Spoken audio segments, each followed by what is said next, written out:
Wow, ang ganda ng mangrove na ito. Talaga nakaka-amaze itong panoorin at titingnan mo.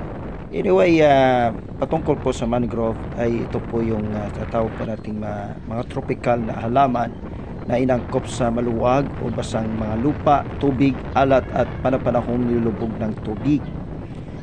Ngunit may apat na pangunahing ito'y lumilitaw siya at sa pamamahagi po ng mga tawag nating mangrove. Ito'y tinatawag nating klima, tubig alat, pagbago-bago ng tubig at uri ng lupa. Mayroong higit na 50 species na mangrove na matatagpuan sa buong mundo.